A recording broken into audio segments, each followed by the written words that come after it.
Hello दोस्तों, कैसे हो? आपका स्वागत है त्रिपाण स्टडी सेंटर में। आज जो हम करने जा रहे हैं क्लास 12 एनआईएस बोर्ड का जो है ज्योग्राफी का चैप्टर नंबर 5। ये जो 5 चैप्टर ज्योग्राफी के जिसमें हम आज करेंगे the work of the running water and ground water of their is a most important topic, यानी बहते जल और भूमिगत जल का जो है क्या कार्य है, इसके विषय में हम विस्तार पूर्वक चर्चा करेंगे। ये टॉपिक कई मानने में कई क्लास के बच्चों के लिए इंपॉर्टेंट रहेगा, चाहे वो सीबीएसई से पढ़ रहे हो, चाहे एनआईएस बोर्ड से पढ़ रहे हो, चाहे यूपी बोर्ड के बच्चे हो, चाहे बिहार बोर्ड के बच्चे हों। ये सभी क्लासों के बच्चों के लिए अत्यंत महत्वपूर्ण रहेगा, जिनके सिलेबस में the work of the running water and the ground water है, तो इसका मतलब ये टॉपिक उनके लिए अत्यंत महत्वपूर्ण रहेगा। ये टॉपिक इसलिए और भी महत्वपूर्ण हो जाएगा क्योंकि ये हिंदी इंग्लिश दोनों माध्यम में रहेंगे और डिस्प्ले भी हिंदी इंग्लिश दोनों माध्यम में ही होंगे। ठीक है, लेकिन चैप्टर स्टार्ट करने से पहले एक बात जो मैं हमेशा कहता हूँ, जिसको आपको सोचना भी चाहिए, विचार भी करना चाहिए और अमल भी करना चाहिए, वो ये है कि जब भी वीडियो देखिए पूरा देखिए, क्योंकि अधूरा जानकारी सदैव खतरनाक होता है।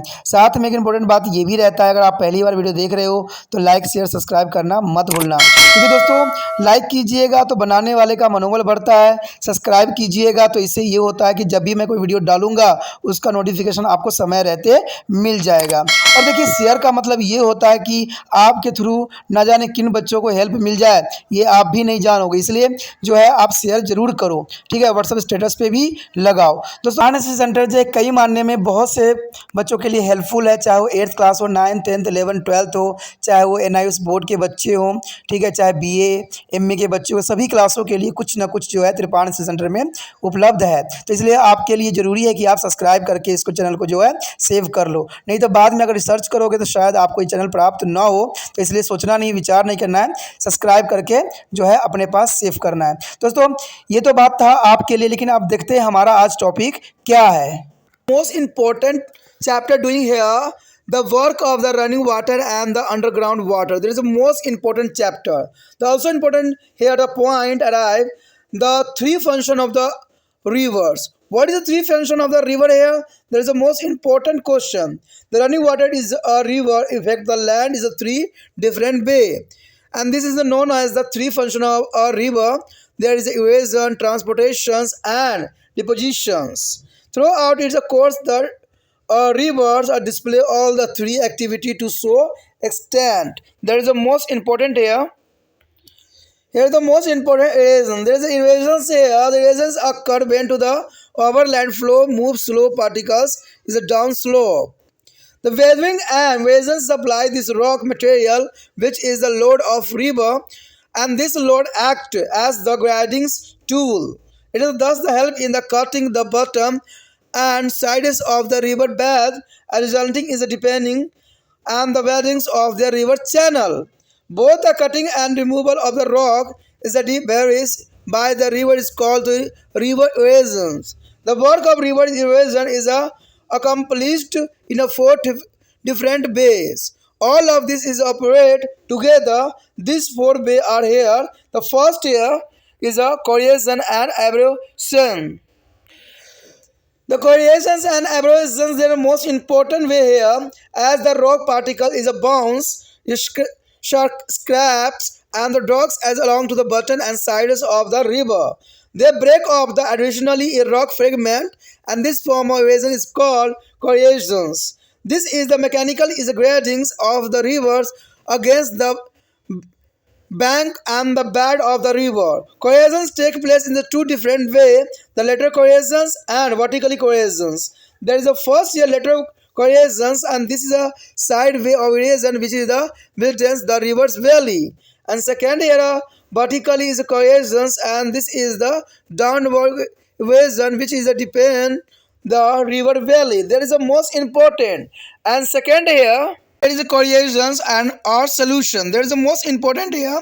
This is the chemical or solvent action of the water on soluble is partly. There is a soluble rock in which with which is their rivers water come in a contact. For example, limestone or calcium carbonate, when it is a come in contact with the water, it is easily dissolved and removed in a solution. That is the most important for corrosion and solution. The next here hydraulic action. That is the most important. This is the mechanical loosings and the sweepings and the way of the material by the shear force of a river water itself.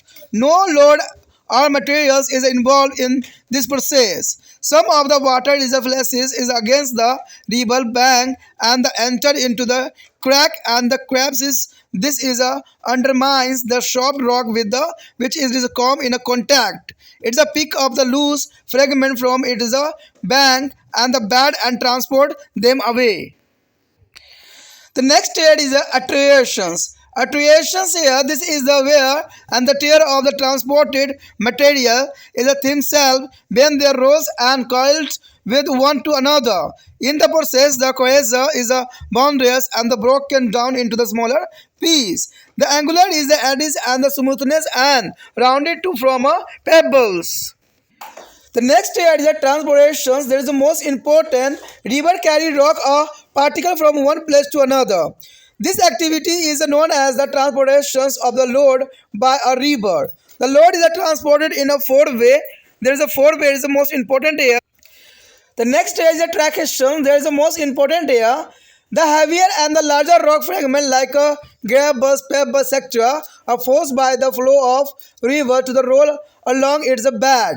And this fragment can be seen a rolling, slappings and is a bumpings and the beginning dragging. This process knows the traction and the load is called the traction load. That is the most important.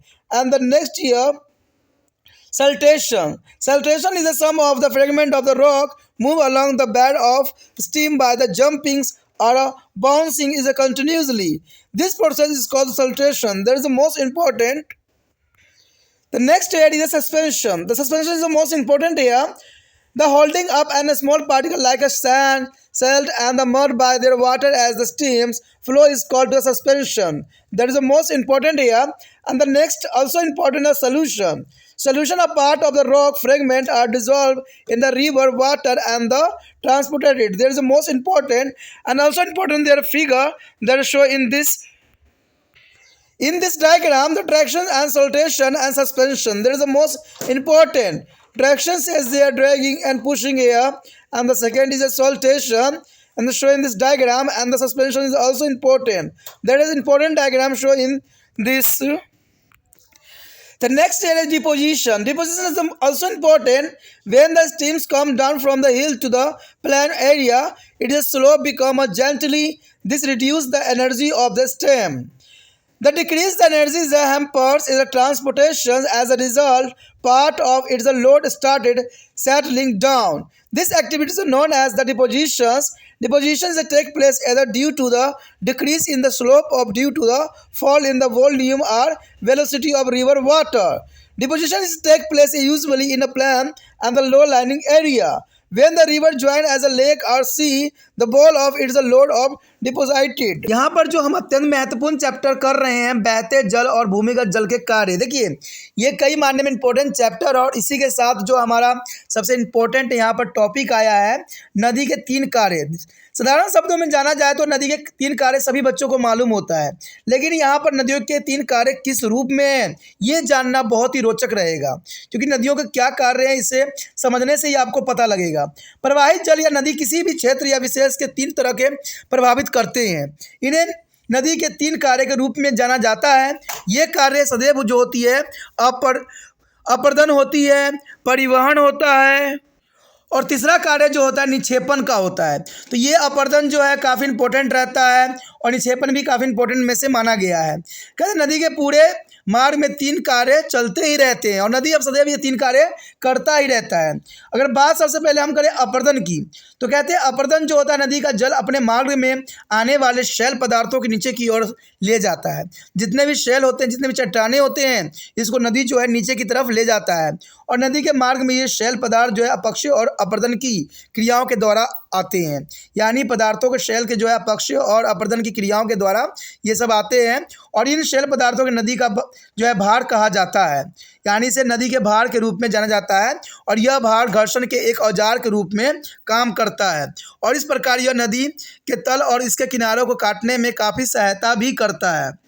इससे जो है नदी का जो है पाट गहरा और चौड़ा होता चला जाता है। शैल पदार्थों को काटने और उनके हटाने क्रियाओं को नदी के अपर्दन कहते हैं। यानी अपर्दन से आप भली भांति समझ गए होंगे कि अगर इस प्रकार नदी के तल और इसके किनारों को काटने में सहायता करता है और इस नदी की जो है पाट गहरा और चौड़ा होता जाता है, यानी धीरे धीरे जो है नदी की पाट गहरा और चौड़ा होता जाता है। इसे सेल पदार्थों को काटने और उनको हटाने की प्रक्रिया को ही हम अपरदन के नाम देते हैं। नदी अपरदन के कार्य 4 तरह से होते हैं, तो ये 4 प्रकार जानना अत्यंत महत्वपूर्ण रहेगा। तो सबसे पहली क्रिया तो यही आता है अपघर्षण। देखिए अपघर्षण क्या होता है, नदियों की धारा में शैल कण जो है उछलते कूदते हुए तथा तली और किनारे को खुरचते हुए आगे की ओर बढ़ते हैं। ठीक है, यानी कभी भी अगर आप देखोगे नदियों की धारा में जो शैल होते हैं, जो चट्टानें होते हैं, वो उछलते हैं कूदते हैं और तली और किनारों खुरचते हुए आगे की ओर बढ़ते हैं, यानी मिट्टी को ढीला करते हुए अपने साथ बहा ले जाते हैं।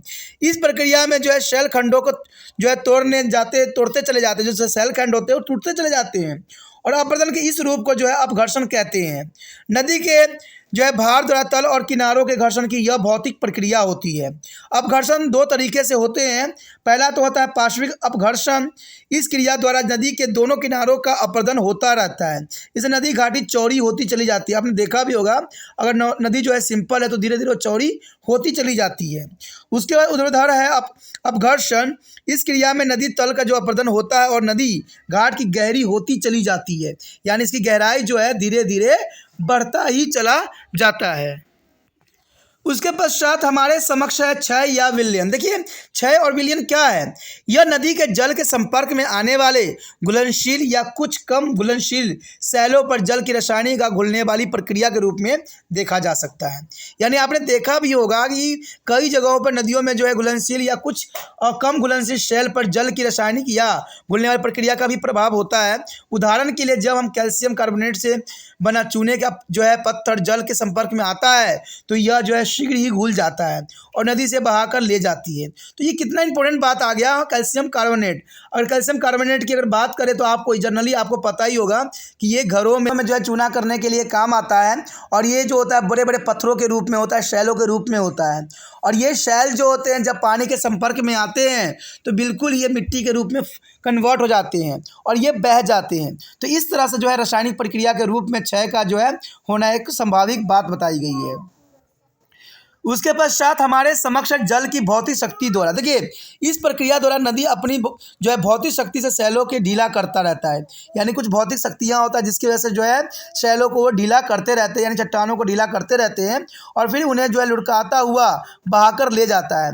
इस कार्य में नदी के भार का कोई योगदान नहीं होता है। नदी के धारा का कुछ जल जो है छिट कर किनारे से टकराता है और दरारों में भर जाता है।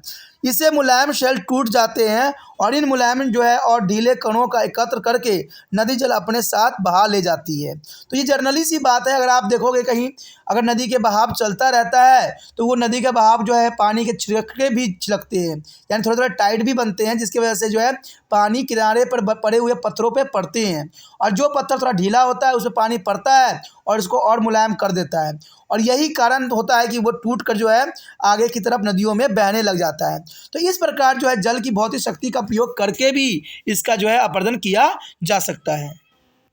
उसके पश्चात है यहाँ पर संग जो है निघर्षण। देखिए इसका क्या अर्थ हुआ, जिन पदार्थों का जल बहाकर ले जाता है वो जब एक दूसरे से टकराते और तली पर लुढ़कते हैं तो उनमें जो है टूट फूट होता ही रहता है, यानी टूट फूट होना एक स्वाभाविक बात है। इस प्रक्रिया में बड़े बड़े शैल खंड छोटे छोटे टुकड़ों में बदल जाते हैं। नुकीले जो कंकर पत्थर आपस में जो टकरा कर गोले और चिकने बनते चले जाते हैं। तभी आपने देखा होगा कि नदियों के आसपास बहुत छोटे छोटे पत्थर जो होंगे यानी पेबल्स प्रेजेंट होते हैं। तो ये सारी चीज़ें इन्हीं बातों पर इशारा करता है। तो ये काफ़ी मानने में जो है अपरदन करने का सबसे आसान और सबसे बेहतर तरीक़ों में से एक माना जाता है।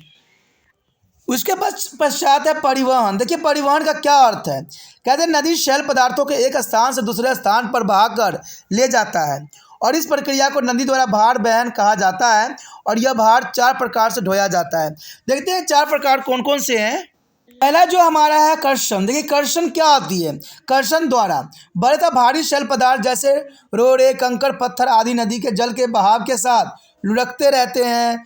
खिसकते रहते हैं इन शेल पदार्थों के नदी की धारा में लुढ़कते हुए, सरकते हुए, टकराते हुए और घिसटते हुए देखा जा सकता है।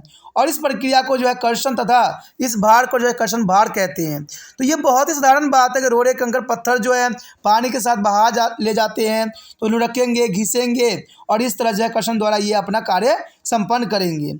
उसके बाद है बलक। देखिए बलक क्या होता है, कुछ शैल खंड नदी तल पर जो है लगातार उछलते हुए चलते हैं और इस प्रक्रिया को जो बलंगन कहते हैं। आपने देखा होगा कि जो शैल होते हैं वो उछलते कूदते आगे बढ़ते हैं, तो इसके वजह से भी जो है मिट्टी वहाँ पर ढीला होना एक स्वाभाविक बात है। उसके पश्चात हमारे समक्ष आता है निलंबन। निलंबन क्या है, देखिए रेत, गाद और कीचड़ के छोटे छोटे कण पानी में मिले हुए बहते हैं और यह प्रक्रिया निलंबन कहते हैं। उसके पश्चात हमारे समक्ष है घोलन क्रिया, यानी चौथी क्रिया जो है घोलन क्रिया। अनेक शैल पदार्थ जो है खनिज कण नदी के जल में घुले हुए बहते रहते हैं, इसे हम घोलन क्रिया कहते हैं।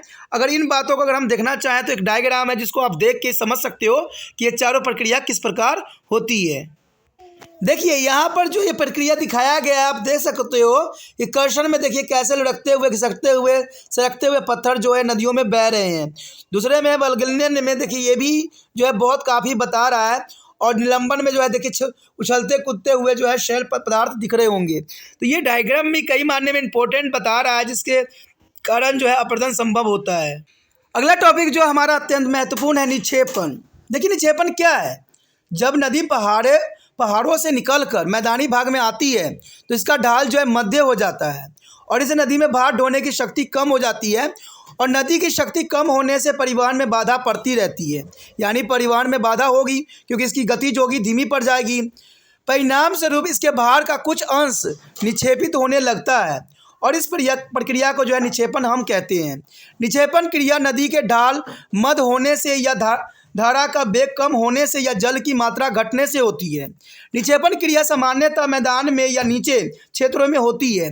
जब नदी किसी झील या समुद्र में मिलती है तो वहाँ सारा जो है भार अवसाद जमा कर देती है, ठीक है, तो इसे निक्षेपण कहते हैं। तो आप समझ गए होंगे कि निक्षेपण क्या है। जब जो है पहाड़ों से निकलकर मैदानी भागों में कोई भी जलधारा आती है तो ये मध्य पड़ जाती है, उनकी शक्तियाँ बहुत कम पड़ जाती है, मध्य हो जाती है और इसी वेग धारा को कम होने या जलन की घटनाओं से जो निक्षेपण होती है उसे ही हम निक्षेपण की नाम देते हैं, जिसके कारण जो है बहुत मात्रा में जो है अवसाद जमा हो जाता है।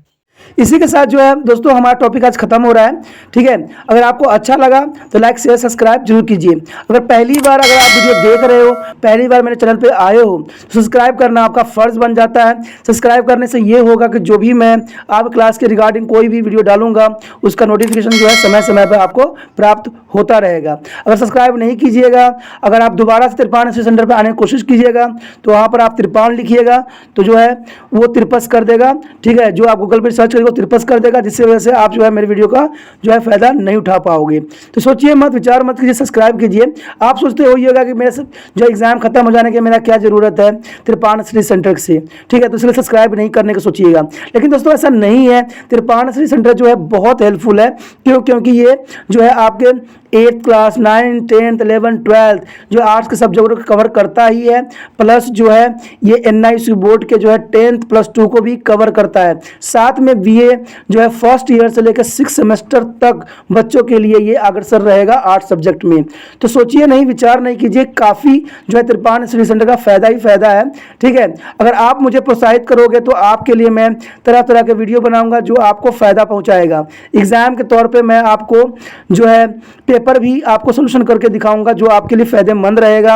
अगर नहीं सब्सक्राइब कीजिएगा, मेरा मनोबल घटेगा, तो हो सकता है कि आपको फिर दोबारा मैं ना वीडियो बनाऊं और आपको फ़ायदा ना पहुंचाऊं। तो अभी भी नहीं सोचिए, मेरा जितना आप फैलाइएगा, जितने दूसरे बच्चों के साथ शेयर कीजिएगा, उतना जो है मैं आपके लिए कार्य करने में अग्रसर रहूँगा, ठीक है दोस्तों। इसलिए सोचिए मत, विचार मत कीजिए, अभी सब्सक्राइब कीजिए और अपने व्हाट्सएप स्टेटस पर लगाइए और दूसरे बच्चों के साथ भी शेयर कीजिए, ठीक है दोस्तों। अपना ध्यान रखना, बाय।